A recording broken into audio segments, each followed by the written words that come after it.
Hey guys, what's up? It's been about 3 weeks. I think that's just about the standard for how I start vlogs at this point, is mentioning how long it's been since the last one. But a lot has happened since the last time I vlogged, such as, you know, I think the last time I vlogged, it was, I was at the point where I was just like finishing the homemade costume and I hadn't really gotten a lot of progress done on Vulture or even started the Mark 47.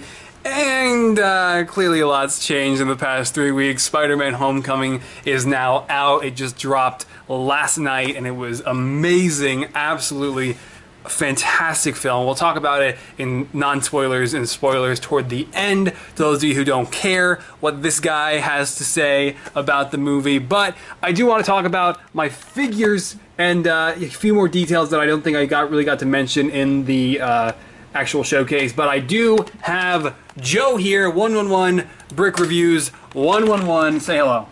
Hi guys. Yeah. So he's getting ready for Brick Fair, working on building some form of a mock.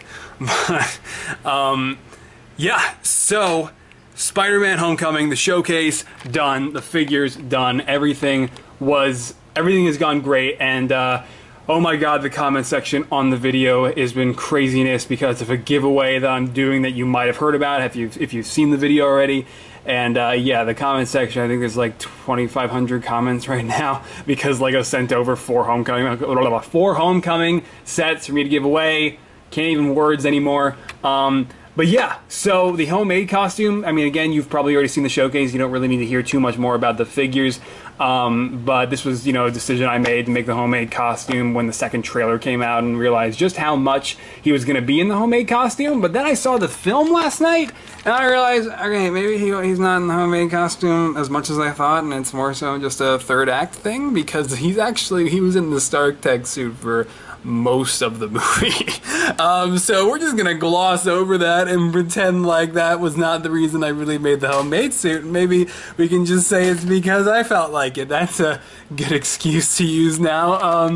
But yeah, so speaking of the homemade suit and Peter and all that, I did make this Peter Parker head using the Marty McFly head, and because honestly you asked me, I think the Marty McFly head and its alternative facial expression, which I don't feel like turning around right now because I don't actually have a torso to put him on to actually do so, is really just looks so much like Tom Holland, that I had to use it. And I didn't know if I'd have time to take another Superman hairpiece, you know, sand the sides down and repaint it, but ended up working out. That was in the video. And yeah, so I guess this is kind of like the full reveal vlog, but it's a little late, so I don't think I'm actually going to call this vlog that because the showcase has been up for a full day now. And then the Mark 47 using the Amazing Armory torso armor once again. And I understand there are plenty of people out there who don't agree with that decision, but I still love using this torso armor on every Iron Man suit that I can apply it to because it just looks so cool, creates such a great balance that I'm able to paint on enough details to make each and every suit look unique. So yeah, and the HUD is also painted in there if you saw the showcase and all of that. But yeah, I mean, I just barely finished the Mark 47 on time. I finished painting the legs and like all of this detail and everything. Literally, I think it was like just the evening before. I think it was like Wednesday evening. So that's no, it was Tuesday evening because then I had to shoot the showcase on Wednesday. So yeah, there was that. You might also be wondering why there's no figures on the table here, and that's because I'm kind of doing some dusting right now, so everybody's in a big ass pile. So there is that, and then I've got the Stark Tech suit from Civil War, which I just had in the thumbnail, and I was like, should I really put him in the thumbnail? But then I was designing it, and I'm like, you know, I really, with two figures in the front, you kind of would have big empty gaps on both sides of them because, yeah, obviously I don't have a third figure to put in the front row because then Vulture would be in the back, right? And so then I ultimately settled on just throwing the Stark Tech suit in the thumbnail anyway and said screw it, and I'm stalling at the moment because I'm trying to pull up the thumbnail and I've totally lost where I had it in the folder. There it is. So that turned out looking pretty cool, man, but there is that. And then also Vulture, which really I've got a lot to say in regards to Vulture. Some things that I think I forgot to mention in the showcase, and honestly, I'll be totally honest with you, I'm forgetting what those things are right now. So we'll just see what I say in the next few seconds. But anyway, yeah, Vulture. You can see clearly I use the Minimates wings. You probably, if you follow me on Twitter, Facebook, Instagram, you will have seen this figure by now, and probably because you would have also seen the showcase. But in the video, I did mention that I was considering using these wings from I think it was Hasbro's 3 3/4 inch Vulture figure that they had in like a 2-pack for the Marvel Legends series, and these were really cool. Obviously more scale accurate with Vulture and, you know, Adrian Toomes, like his whole, you know, the wingspan in the movie, but I decided not to go with them for a number of reasons. One, because of the lack of turbines, and if you ever tried sculpting turbines, not an easy thing to do. And then also this pack here, I would have had to have removed these wings from this whole jetpack in the middle, because obviously it's just not Lego and it's too big. And then you'll say, oh yeah, but Mini-Mates aren't Lego either. Well, I say shut up, because they worked out really well. And anyway, you can see that the edges of these wings too are also really good, and I decided that I wouldn't really go with these wings though ultimately, even though they do look nice, because of the lack of turbines, because of the edges, because of the jetpack, because they're just a little too detailed in some areas, and so I decided, yeah, that they wouldn't work. So that was the thing. And then also, one thing I mentioned, I think I showed it briefly in the video at the very least, was this LDD file that I had set up, and this is just basically, ignore that, I was trying to figure out what the name of those hose pieces are called, because it was, it was the, damn it, I constantly forget, it's been a while since I really, like, efficiently used LDD for anything, so I forget that it's right clicker to actually move it around. Anyway, yeah, so this hose piece here is what I used for the lenses on the homemade costume. It was actually like these little bits in the front that I cut off and then glued on, sculpted over and all that. But the point is, these were all the pieces I was considering using for Vulture, that I ultimately ended up, you know, I scrapped all of this and decided that this was not how I was going to do it. Even though I saw plenty of customizers, you know, making great use out of some really kick-ass, you know, modded pieces that they were using. So, yeah, Spider-Man Homecoming. Things to mention that I'm also still forgetting. A funny story, actually, with the Talons that I also mentioned in the video, which I thought I didn't, and I just realized in that moment that I actually did mention that. The Talons broke as I was working on them, and that was definitely a bit of a situation. They didn't really break as much as like they became more so like a problem and like we're rubbing against each other and other things, but yeah, I don't really think there's too much left for me to mention in regards to Spider-Man Homecoming, other than how quickly the movie came up and how all throughout the year I'm thinking, how am I going to go about making Vulture? And then there he is in his entirety, complete. And the showcase is up, and you guys have been awesome on it thus far. And now future projects include this guy, Mr. Wallace West, and also Killer Frost, When I Care, because I did get the word from Sonder that the Savitar collab really isn't going to be moving forward all that much until after BrickFair Virginia, so you really won't be seeing the Savitar collaborative figure completed until probably sometime in September, October, I would imagine, but it's still in the works, it's still going to happen, and basically I'm just kind of wondering if I should showcase Wally West and Killer Frost, you know, by themselves, and then maybe Savitar in his own video, or should I wait and then put these two together with him, and you know, when that time comes. But at the same time, that could be a while away, so I might just do these and give them their own video, and then who knows. Just things I'm thinking about, things that I'm considering, but I do have plenty of like personal things that I have to attend to in these next few weeks before BrickFair, so I'm not gonna lie, these figures won't be taking too much of a priority. But one thing that I definitely will be doing before BrickFair, and this is gonna be kind of like a MGF Extra social media exclusive that you might have already seen me mention in previous vlogs, is the Mark V sculpt that Sonder made and that got lost last year as it crossed the Atlantic like 2 or 3 times, and finally Sean TR Legos fan got it out to me for painting, and it's going to be pretty cool, but I will likely keep it limited to just MGF Extra and you know, a few preview photos, maybe 1 or 2 on Twitter, Bookface, and Instagram. So that is a thing. And then in terms of other things, these Black Series figures, I pre-ordered these in like January, and they just now got here, and it's July. I don't like pre-ordering things. It never works out. Totally random. You didn't need to know that, but too late. I did get these photos up too, by the way, of the homemade costume and the Mark 47, which is super cool, and then also Vulture, because the reason I gave them... Oh, wow. Thanks, Flickr. Classic Flickr, just not functioning. That's fantastic. Fine, I'll go to Twitter. Because I realized when I was trying to do the final lineup photo of the figures, I was like, oh man, Vulture's wingspan's a little too big, and it just really looks strange if I wanted to get the full figure in the shot. Because like the wing, because basically what happened was I was taking, the photo would have looked kind of like this. So you would have had Vulture off by himself, and then just like Spidey and the Mark 47 looking like they don't belong there. So I decided to split it up into 2 photos, and it worked out pretty well, man. And then I totally forgot to show the head in the showcase, and I ended up putting like a little note so that you guys would still be able to see it in the video. But I was already going on for so long about Vulture in the video that I realized I'm not going to go back and reshoot that just so I can include the head. But yeah, man.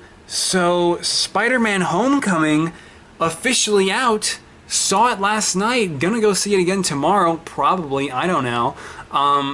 And it's super, super incredible. I mean, the entire film is so perfect. And this is the part where, by the way, I start talking about Spider-Man Homecoming. And if you don't care, you can totally leave. But yeah, so honestly, I feel like Spider-Man Homecoming, and I think Joe also kind of agrees with me here, while like Tobey Maguire's trilogy and the 2 films that Andrew Garfield was able to do were both, you know, like those 2 actors brought so much to the character of Spider-Man and Peter Parker. And I kind of have the unpopular opinion of I actually prefer Andrew Garfield to Tobey Maguire. Even as a kid, I never really found myself too fond of Tobey Maguire. Not that he was bad, not that I, you know, am as strong about that opinion now. I could easily go back and watch those films and be fine until I got to the sequence in Spider-Man 3 when he like hits Mary Jane and then does that dance outside the restaurant that even as a child nearly killed me because I was cringing so hard. Yeah, you know it's bad when an 8-year-old kid nearly cringes to death too.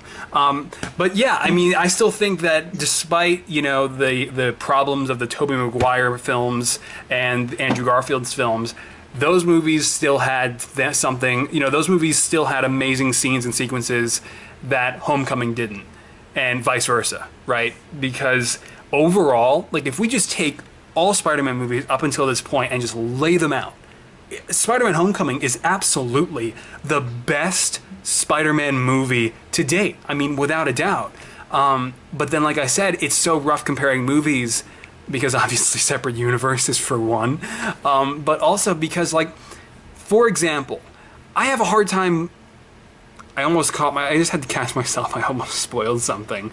But, like, for instance, Emma Stone as Gwen Stacy... I have a hard time believing that anybody will be able to top her performance as Gwen Stacy, or even, you know, someone who's going to be playing Mary Jane in the future, because, you know, that was just, she was so fantastic as Gwen Stacy. So that's something that I'm afraid that, you know, the Tom Holland trilogy might not have, and it's going to be a trilogy. So and you know, then other elements like there were certain sequences in, you know, the Amazing Spider-Man movies, and a lot of, like, for instance, the 3rd act of Spider-Man 3 I still think is fantastic. And so in Homecoming, they definitely toned down and they went in with less spectacle, but throughout the whole movie, Marvel and you know, the creative freedom that they were then thankfully granted by Sony allowed them to help Tom Holland and the whole cast really bring the spirit of Peter Parker into the movie. Because they really, I mean, I don't want to sound like I'm in a freaking press conference, but he really is the most relatable superhero, right? And they took that and just ran with it for Spider-Man Homecoming. And Tom Holland, throughout the whole movie, did such an amazing job of portraying Peter. I mean, God, Tom Holland is just such an incredible actor. And he's really the definitive Peter Parker in a lot of ways. I just like the tone of the whole movie, and, you know, I don't want to really rail on the humor too much because the humor throughout the whole movie was so great. But what I really loved about it was natural to not only the character of Spider-Man in general, but also to Peter Parker and him as a person. So, like, in Guardians 2, you had a lot of unnatural humor that I mentioned before that came from places within those characters that didn't exist. I mean, you had Drax tossing around penis jokes.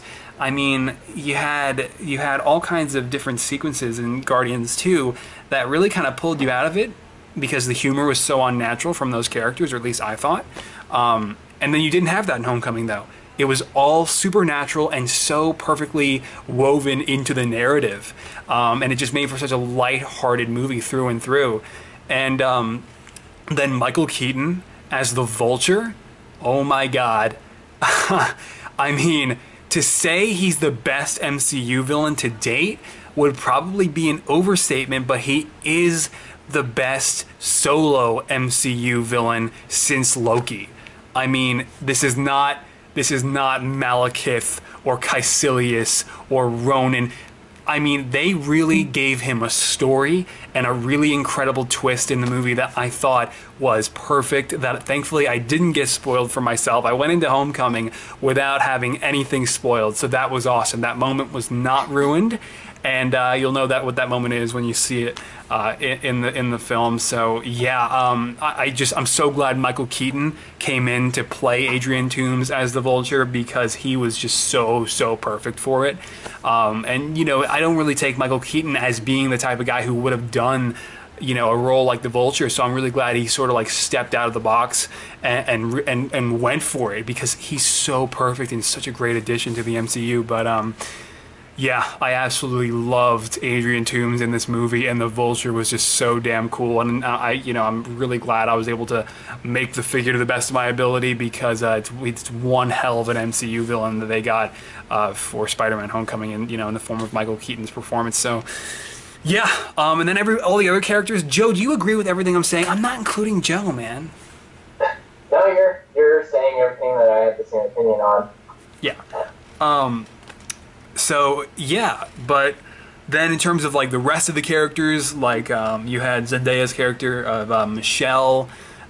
She was great, but then also of course Liz, that character, she plays a pretty big role. I don't remember the names of all the specific actors besides obviously Zendaya, but they were all great, especially Ned Leeds. I mean, I didn't really he was so perfect. I mean, I think that's definitely something that Spider-Man needed, was a character like Ned Leeds just sort of be a number two to Peter, because Ned Leeds brings such a lightheartedness, such a lighthearted feel to the movie, and like so much humor and funny sequences that Harry Osborn was never able to do in any of the Spider-Man movies, regardless of whether it was, James Franco or Dane DeHaan. So, yeah, so he was great. And then in terms of the Robert Downey Jr.'s inclusion, of course, as Iron Man, so damn cool that this was even happening. I mean, I was posting it in a few places on social media that it's like, I kind of had to stop and think on the way there to the theater, like, holy crap, man, this is happening. We are going to see the first Spider-Man movie in the Marvel Cinematic Universe. I mean, in 2014, that wasn't even possible. That wasn't even a thing that was being considered. And then Kevin Feige sat Amy Pascal down at lunch one day and was like, hey, I know Andrew Garfield's pretty cool. Maybe he didn't say that. Maybe he wasn't fond of Andrew's performance. I don't care. But then made it happen because, we went to Civil War, and Civil War was amazing, and Peter's inclusion in Civil War. And then now here we are. It's 2017. I remember looking at that in like early, 2016, Untitled Spider-Man project, and here we are. They got this guy, this incredible director, John Watts. I mean, I'm not familiar with his work or anything he's done in any way. I feel like he really came up out of the woodworks to do this movie and convince Marvel that he was the man for the job. because John Watts, the director, clearly did an amazing job, clearly understands the character, especially when, you know, you hear stories like Tom and John Watts would text each other pictures of their favorite panels from comics as they were researching Spider-Man and doing their best to be as, you know, knowledgeable about Peter Parker as they could going in. And that's just so cool that, you know, yes, we had to trade off Andrew Garfield and what they did have going with the Sony movies. And again, you may not have liked Andrew Garfield's, you know, his movies, but I mean, that's okay, because there were definitely things in The Amazing Spider-Man 2 that were pretty off. Like Jamie Foxx's Electro. That was a little rough. Personally, I really liked Dane DeHaan as Harry Osborn and Hobgoblin. Did I say Hobgoblin? I meant to say Green Goblin.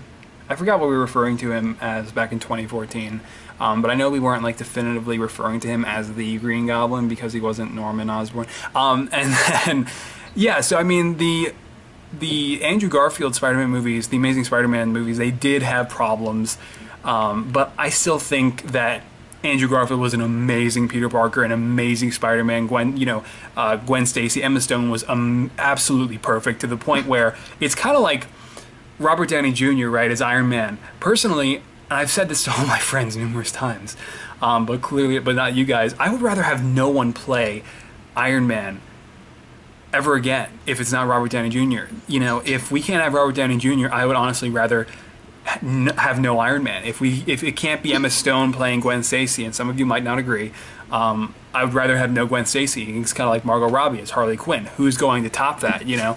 And so in that same way, I think that while we did lose a lot of potential from the Amazing Spider-Man movies, you know, maybe not in the form of the Rhino or the Sinister Six or the things that Sony was trying to force in those movies, but I mean in terms of the fantastic elements in the Amazing Spider-Man movies, yes, it was, for me as a fan of those movies, one hell of a steep trade-off. But it was worth it, because now we have Tom Holland and he is playing the definitive version of Peter Parker in high school, and he is in the Marvel Cinematic Universe, and they have done such an incredible job with this movie, and I absolutely cannot wait to see it for a second time again on Saturday, if I can make it. I don't know, figure it out. So yeah, Joe, in terms of non-spoilers, before people who haven't seen the movie have to click off, what did you think? I thought it was really great. There was a lot of things that the marketing kind of made me scared about. Sony. Yeah, but just Sony has a big stink over it right now, just on all their movies. Yeah.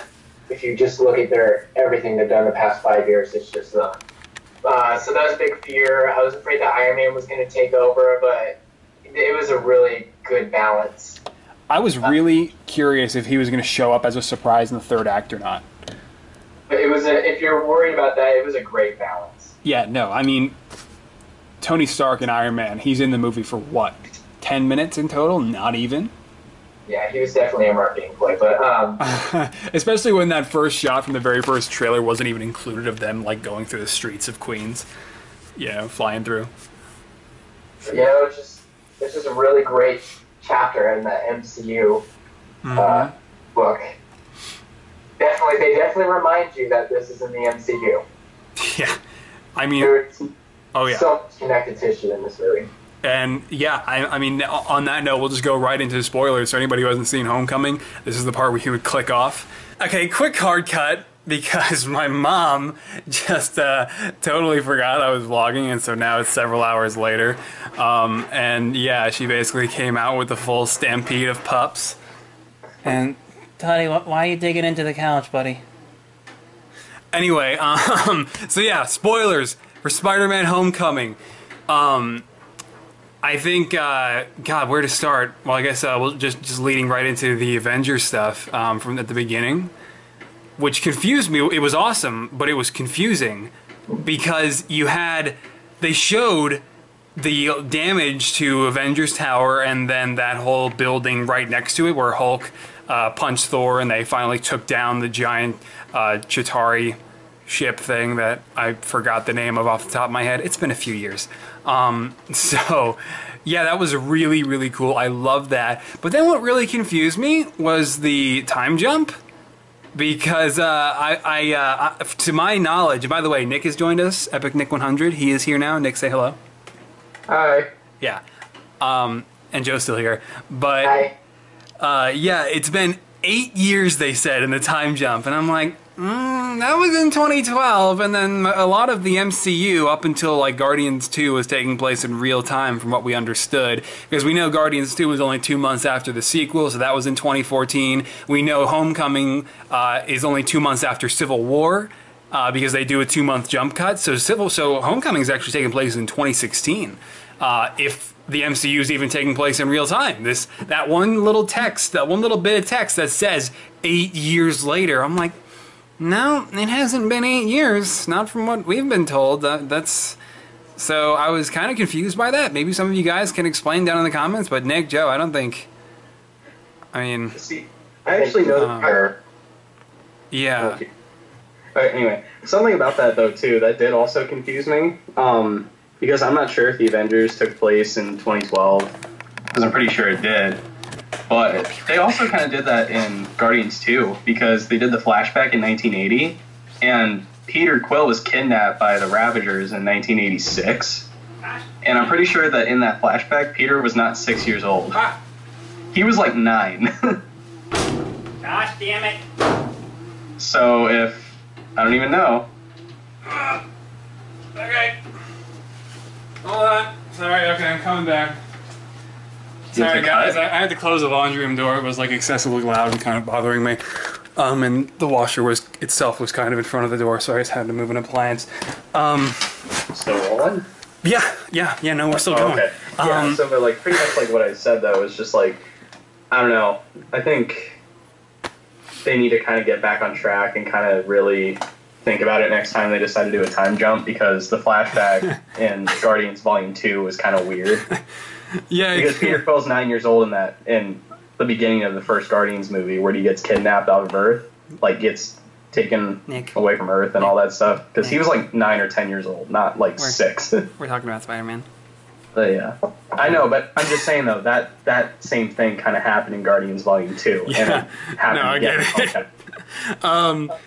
But yeah, then in terms of more spoilers, a lot of the spoilery stuff happened in the third act for sure. You had the reveal that Adrian Toomes is actually Liz's dad, and that's a classic villain trope that has been used so much in film, like in general, but you just weren't expecting it for this movie. You really just figured it was going to be a separate villain, he was going to have a separate family, and I'm sure there are going to be plenty of people down in the comments who are just going to be like, oh yeah, well, I totally saw it coming. Like I saw one dude who, like, when Wonder Woman came out, was like, I totally knew he was Ares the whole time. I'm like, okay.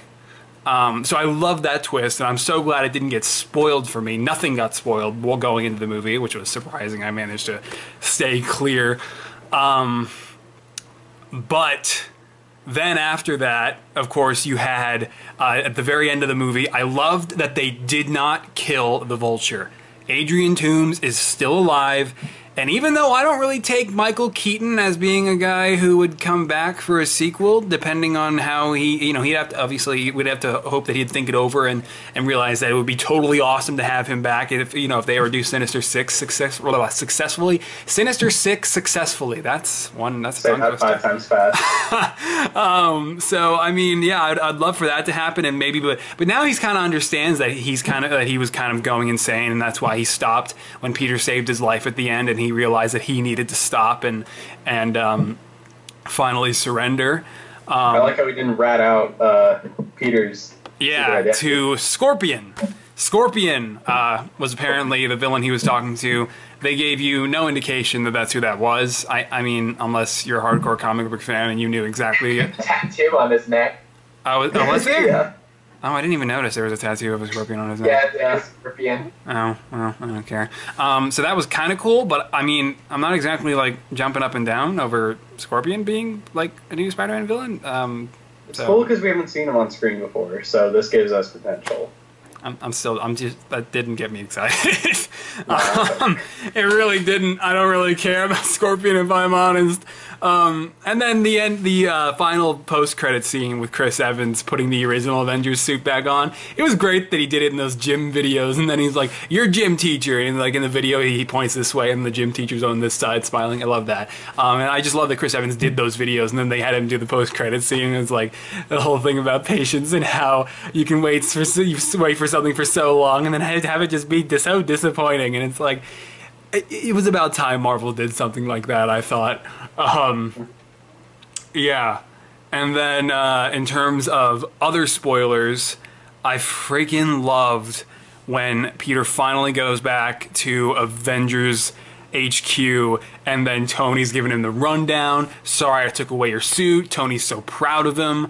And then he said he's basically just ready to. He says like Vision, Happy's like, "Vision doesn't like walls." I mean, they're ready to put Peter like right next to Vision, like as a full-blown, full-time Avenger, and he's like, "Nah, man, I got a pretty cool aunt and a pretty cool neighborhood that I live in back at home."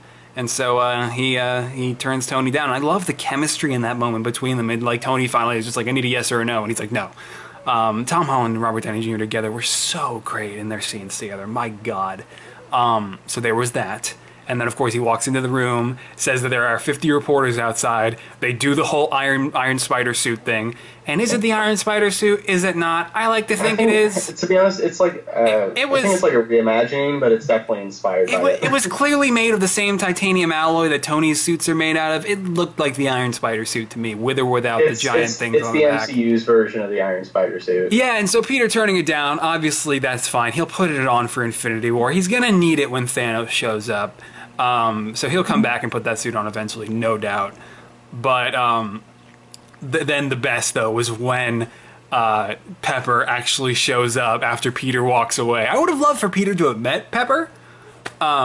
But it was just so great that they had Pepper in there, because for the longest time, Gwyneth Paltrow has constantly been saying, "Yeah, no, I think I'm done with Gwen." Why am I saying Gwen? I've been talking about Gwen Stacy too much in this video.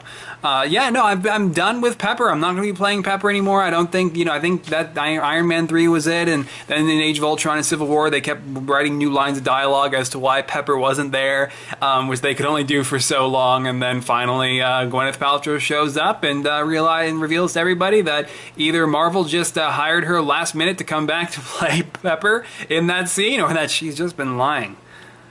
So either way, that's cool. I've heard rumors that her contract has been renewed. I hope so, man. I hope so. Her and Tony are like, it's been odd not having her around. It's just, Pepper and Tony, it's like yin and yang, right? She had that big thing in Iron Man 3 and then just gone. Yeah. It's like... So there was that, and then also, can we just like acknowledge how great the scene was where the reveal scene that followed after it's revealed that Adrian Toomes is Liz's father, and that's his family. The scene in the car, I think, was easily in the top 3 best scenes of the movie. I mean, that was great. I love that, and I mean, he pieced it together in such a believable way. Everything Peter was saying, everything Liz was saying, he put it together real quick. He's not stupid. And then when they pull up to the high school, he wants to talk to him. And then Liz gets out of the car. Obviously, there's nothing wrong. And then he pulls out the gun. I'm like, oh shit! I love that. That whole sequence. Scene that followed that.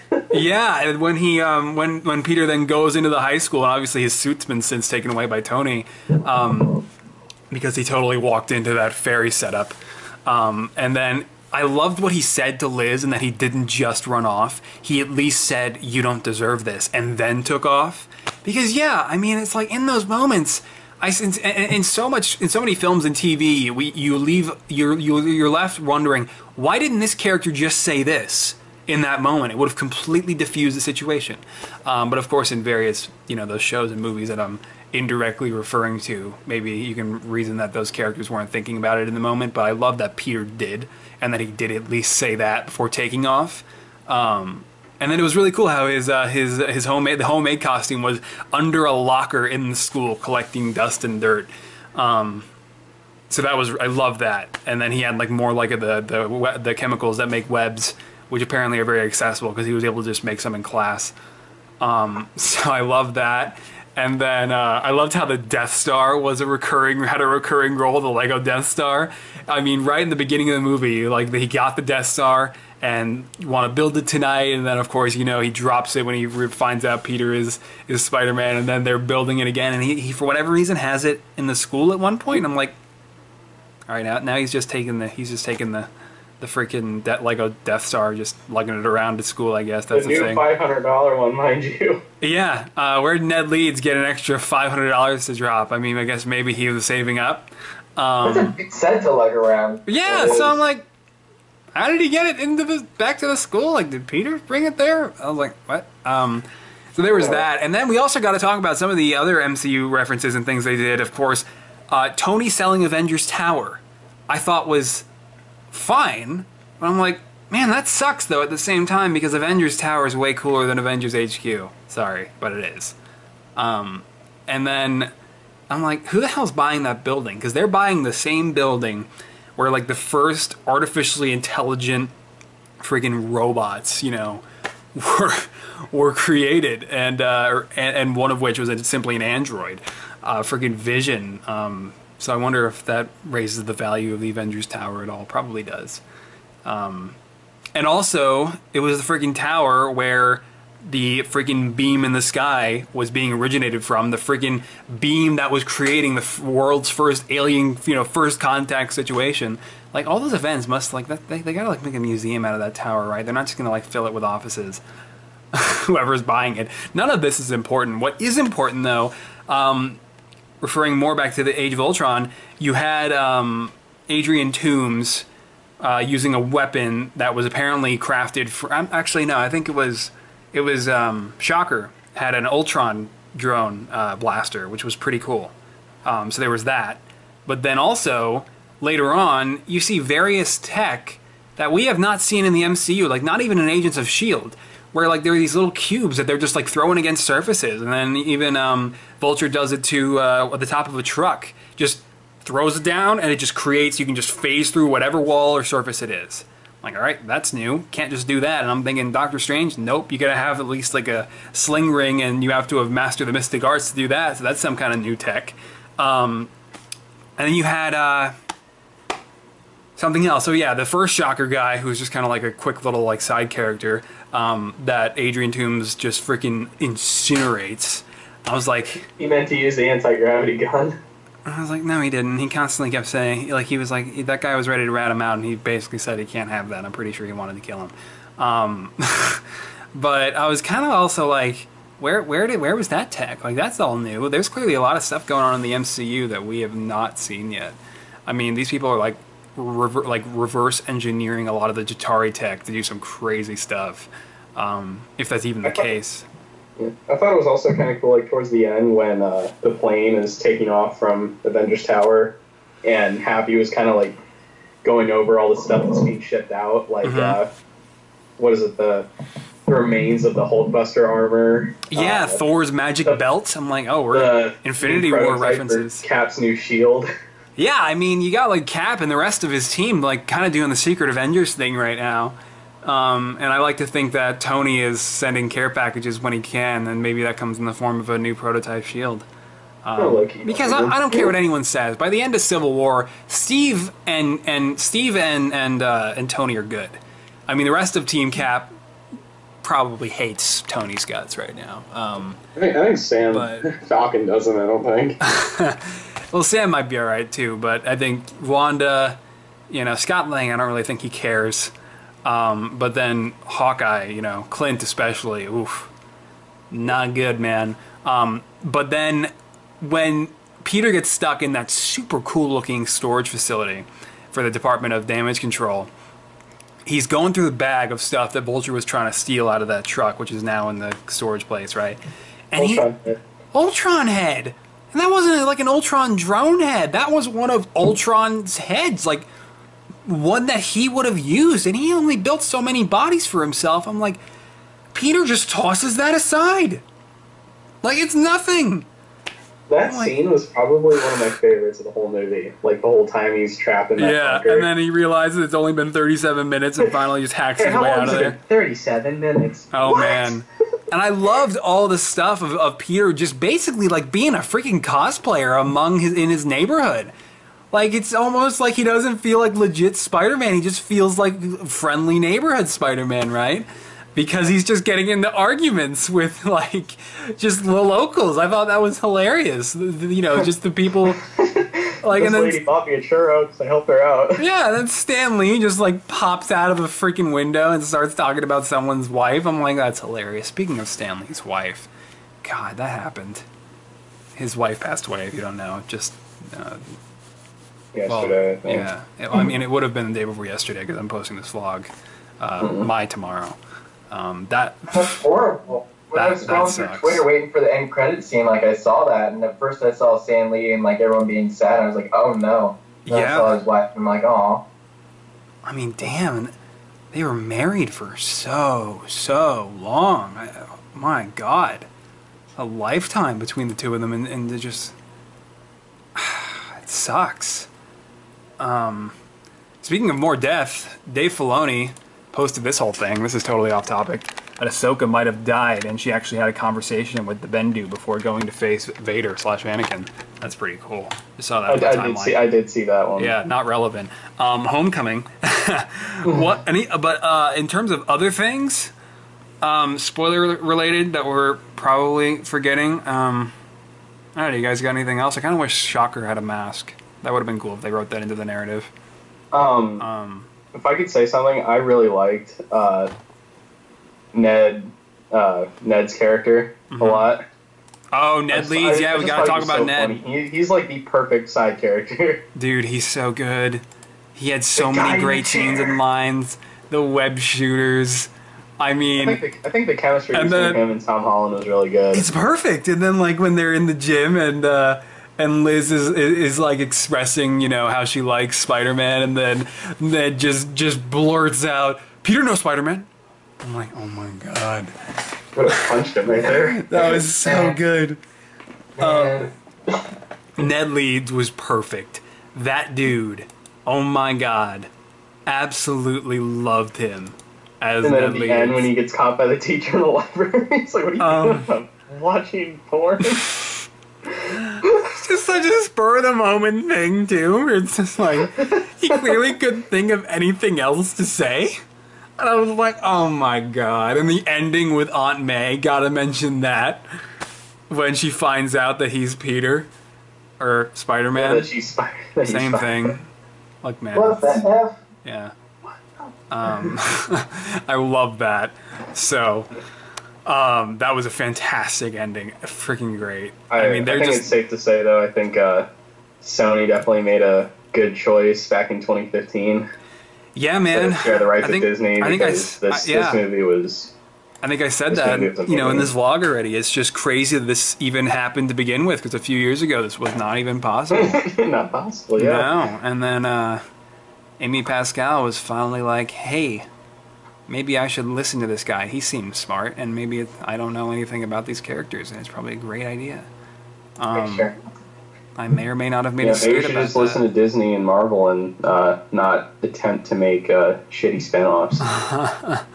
That Venom movie is, like, Sony's digging their own grave with Venom Oh, yeah. and Black Cat and Silver Sable. Like, they need to, like, cancel Because that. Felicia Hardy and Venom would be so great for Tom Holland when he grows up a bit, and, you know, like his version of Peter Parker, you know, is a bit more mature and he's ready for a character like Venom and the symbiote. I mean, that would be great. But of course, Sony, Amy Pascal, they're like, we gotta jump on bandwagons and make some money, even though our universes really have never worked. Oh man, yeah. I threw together that skit in the showcase of just relating to that specifically. Recorded some lines with my sister, and that came together pretty well. Was there anything else we're forgetting? I love the suit and all of his features. Donald Glover Yeah. is the Prowler, and when he talks about his nephew in the movie, the Prowler's nephew in the comics is Miles Morales. Yeah, and like the Miles Morales, you know, reference, that's cool. But why waste Donald Glover on that? And why not have him be a Wakandan character? You know, just someone a bit more important than a random. Well, I mean, you know gangster. that people were campaigning for Donald Glover to play Miles Morales. Yeah, but he's too old. He's too old. But Miles Morales is like 13. So Yeah. So there was that, and I think that is all of it. We found out why Lego used a trans blue head for the Iron Man suit, because Tony wasn't always in the suit. Thank God I'm glad he was for the main sequence, though. Iron Man wasn't in this movie a lot. Yeah, man, I thought he was going to have more screen time and, like, you know, potentially be a surprise for the third act. But no, he was very well balanced. And one thing I got to bring up was the believability that... Is that a word? I forgot. Believability. No, I don't know. I'll look it up later. But, you know, I didn't find it to be very believable that... friggin' the Tinkerer and Adrian Toomes would be able to hijack one of Tony's invisible cargo planes with the Hulkbuster armor on board, a Captain America shield prototype, arc reactors, full-blown suits. I'm like... That was an R-42 suit, actually, up there. Was it? From Iron Man 3? That's so cool. Ross, you of all people would know. I wasn't looking! It was in the background and blurry! I was also in the freaking, like, top row almost. So I love that, all the tech that was in the plane, but I'm sorry, man. I feel like Tony's coding of security with that plane would have beat anything the Tinkerer tried to do. I thought that Technically, it was Happy that was in charge, so... Yeah, but I mean, it still would have been Tony's security that he would have designed for that plane, and I figure, like, maybe some you know, some of the Sentinels would have been... you know, like, escorting the plane because of what was on board. Iron Legion, yeah. Yeah, I thought that was really odd. I didn't buy into the fact that the Tinkerer would be able to, you know, hack into the plane's coding and security, and then for Adrian to just board. I don't care what he put on the wingsuit. That just wouldn't. Tony wouldn't. That was odd. But nitpicks, you know, nitpicks, right? I think it was great that they were even doing that in the first place. One thing I guess I'll end on spoiler-wise. Man... You can say that the Netflix shows really don't take place in the MCU, obviously. They do. They do, right? They do. But, I mean, it's like, they could have easily had, like, the Defenders, or I guess they're not the Defenders yet if it was 2016. Daredevil and shadowy Chinese organization digs massive sinkhole into Hell's Kitchen. Frank Castle goes on new massacre. I mean...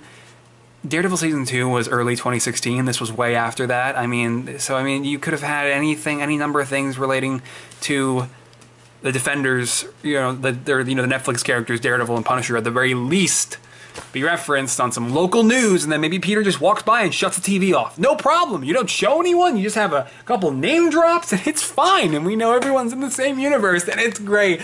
But no. No, Marvel's like, yeah, we're not doing that until everybody is done playing their characters and we have to find new actors.